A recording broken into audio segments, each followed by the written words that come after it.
ओम नमो भगवते वासुदेवाय। श्रीमद् भागवत महापुराण के नित्य प्रति पठन में अभी तक हमने पंचम स्कंद के 5वें अध्याय में जाना कि ऋषभ देव जी अपने पुत्रों को उपदेश देते हैं। वे कहते हैं कि शास्त्रों ने महापुरुषों की सेवा को मुक्ति का और स्त्री संगी कामियों के संग को नरक का द्वार बताया है। मनुष्य अवश्य प्रमादवश कुकर्म करने लगता है, उसकी यह प्रवृत्ति इंद्रियों को तृप्त करने के लिए होती है। आज हम जानेंगे छठा अध्याय ऋषभ देव जी का देह त्याग। जय श्री कृष्ण। राजा परीक्षित ने पूछा, भगवान, योग रूप वायु से प्रज्वलित हुई ज्ञान अग्नि से जिनके राग आदि कर्म बीज दग्ध हो गए हैं, उन आत्माराम मुनियों को देववश यदि स्वयं अणिम आदि सिद्धियां प्राप्त हो जाएं, तो वे उनके राग द्वेष क्लेशों का कारण तो किसी प्रकार हो ही नहीं सकती। जय श्री कृष्ण। फिर भगवान ऋषभ ने उन्हें स्वीकार क्यों नहीं किया?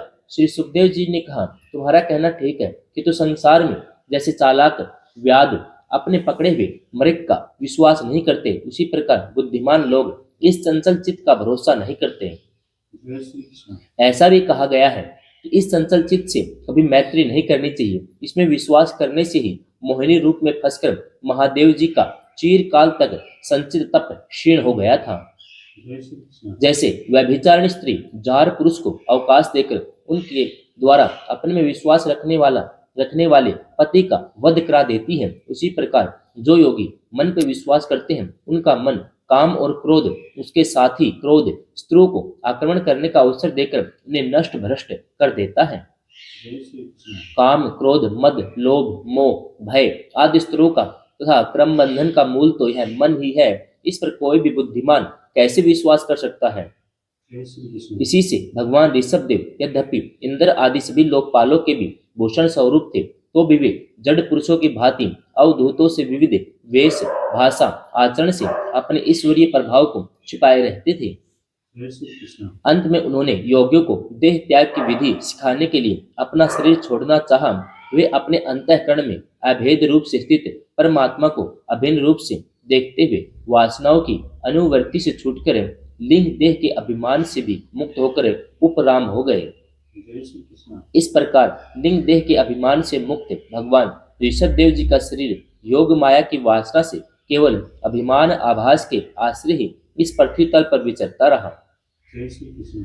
वह देववश, कोंक, वेंक, दक्षिण आदि कुटक कर्नाटक देशों में गया और मुंह में पत्थर का टुकड़ा डाले, बाल बिखेरे उन्मत्त के समान दिगंबर रूप से कूट का चाल के वन में घूमने लगा।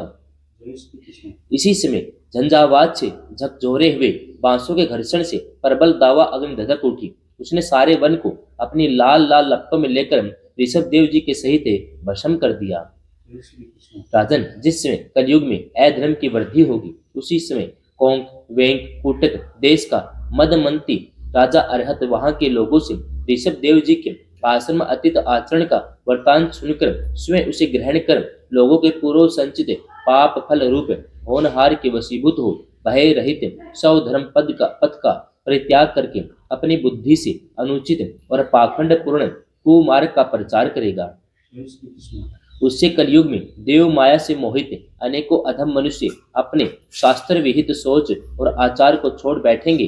अधर्म बहुल कलयुग के प्रभाव से बुद्धिहीन हो जाने के कारण वे स्नान न करना, आचमन न करना, अशुद्ध रहना, को केस नुचवाना आदि ईश्वर का तिरस्कार करने वाले पाखंड धर्मों को मनमाने ढंग से स्वीकार करेंगे और प्राय वेद, ब्राह्मण और भगवान यज्ञ पुरुष की निंदा करने लगेंगे। जय श्री कृष्ण। वे अपनी इस नवीन अवैदिक स्व इच्छाकृत प्रवृत्ति में अंध परंपरा से विश्वास करके मत वाले रहने के कारण स्वयं ही घोर नरक में गिरेंगे। जय श्री कृष्ण। भगवान का यह अवतार रजोगुण से भरे हुए लोगों को मोक्ष मार्ग की शिक्षा देने के लिए हुआ था। इसके गुणों का वर्णन करते हुए लोग इन वाक्यों को कहा करते हैं, अहो 7 समुद्रों वाली पृथ्वी के समस्त द्वीप और वर्षों में यह भारतवर्ष बड़ी ही पुण्य भूमि है, क्योंकि यहाँ के लोग श्री हरि के मंगलमय अवतार चरित्रों का गान करते हैं। जय श्री कृष्ण। अहो महाराज प्रियव्रत का वंश बड़ा ही उज्जवल और सुयशपूर्ण है, जिसमें पुराण पुरुष श्री आदि नारायण ने ऋषभ अवतार लेकर मोक्ष की प्राप्ति कराने वाले परमहंस से धर्म का आचरण किया। जय श्री कृष्ण। अहो इन जन्म रहित महा भगवान ऋषभ देव के मार्ग पर कोई दूसरा योगी मन से भी कैसे चल सकता है, क्योंकि योगी लोग जिन योग सिद्धियों के लिए लालायित होकर निरंतर प्रयत्न करते रहते हैं, उन्हें इन्होंने अपने आप प्राप्त होने पर भी असत समझ कर त्याग दिया था। जय श्री कृष्ण। राजन, इस प्रकार संपूर्ण वेद, लोक, देवता, ब्राह्मण, गौ के परम गुरु भगवान ऋषभ देव जी का विशुद्ध चरित्र मैंने तुम्हें सुनाया। यह मनुष्य के समस्त पापों को हरने वाला है। जो मनुष्य इस परम मंगलमय पवित्र चरित्र को एकाग्रचित्त से श्रद्धापूर्वक निरंतर सुनते या सुनाते हैं, उन दोनों को ही भगवान वासुदेव में अनन्य भक्ति हो जाती है। जय श्री कृष्ण। तरह तरह के पापों से पूर्ण, सांसारिक तापों से अत्यंत तपे हुए अपने अंतःकरण को पंडित जन इस भक्ति सरिता में ही नित्य निरंतर नहलाते रहते हैं। इससे उन्हें जो परम शांति मिलती है वह इतनी आनंदमयी होती है कि फिर वे लोग उसके सामने अपने ही आप प्राप्त हुए मोक्ष रूप परम पुरुषार्थ का भी आदर नहीं करते। जय श्री कृष्ण। भगवान के निज जन हो जाने से ही उनके समस्त पुरुषार्थ सिद्ध हो जाते हैं।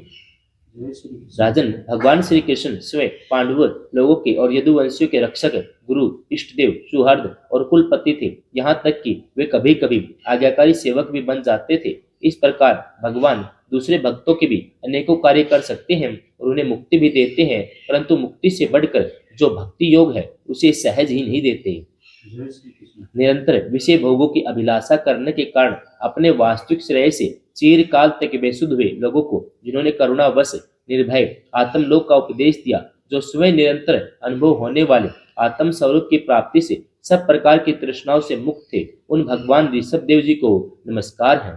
जय श्री कृष्ण। छठा अध्याय समाप्त। जय श्री कृष्ण।